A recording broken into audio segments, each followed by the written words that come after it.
Welcome to What the Tech, the show that cuts right through the hype to get to what's really going on. Today, we're diving into a story about a driverless Tesla that got stuck in traffic. Now, you might see that and think, okay, an awkward glitch.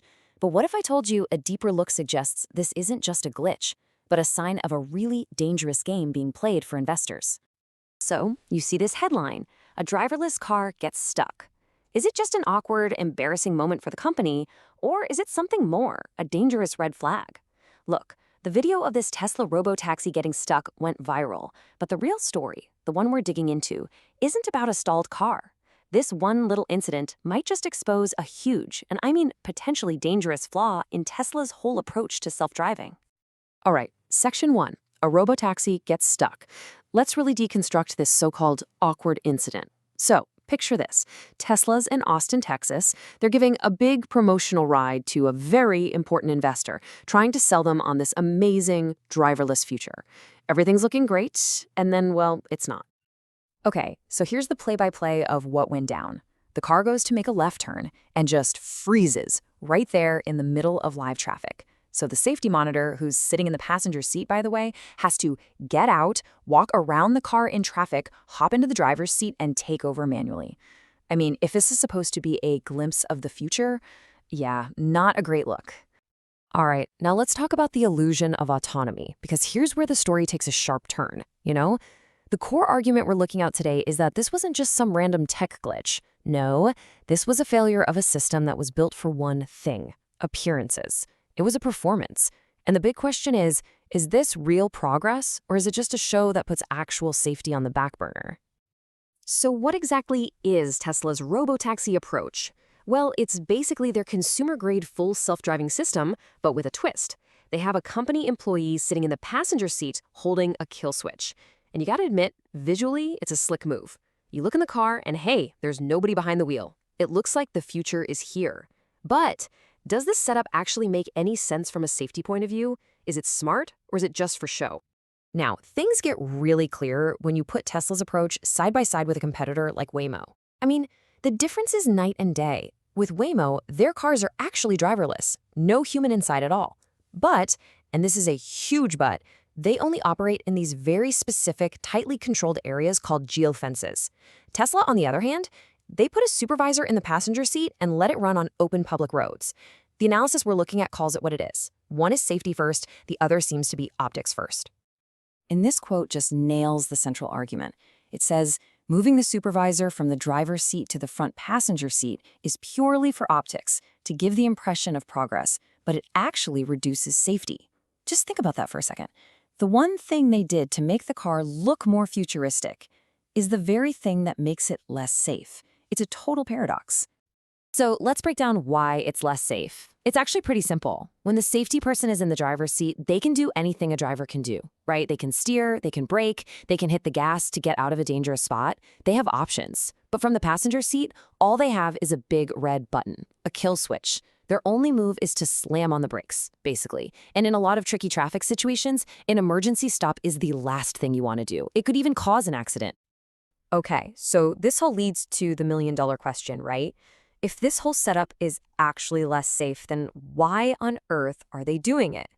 Well, to figure that out, you gotta do what they always say, follow the money.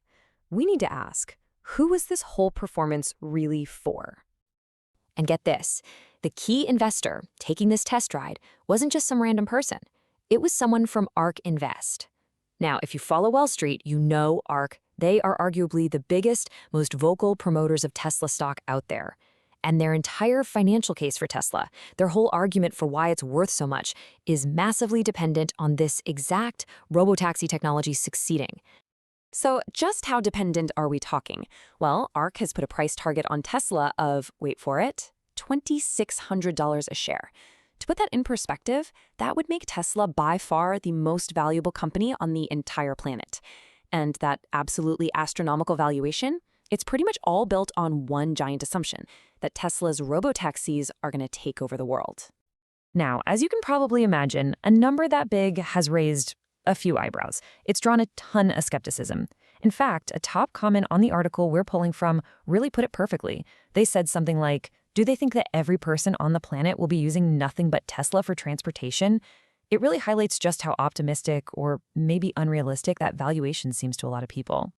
And just for a little more context, the source material brings up Ark's own performance. If you look at this chart, you'll see their main fund, the Ark Innovation ETF, is actually down about 14% over the last 5 years.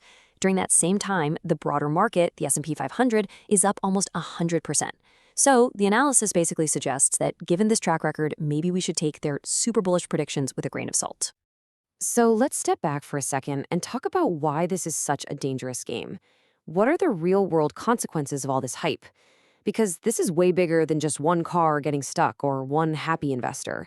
This is about what happens when the pressure to pump up a stock price, to create market hype, starts to dictate engineering decisions, and, most importantly, starts to push safety to the side.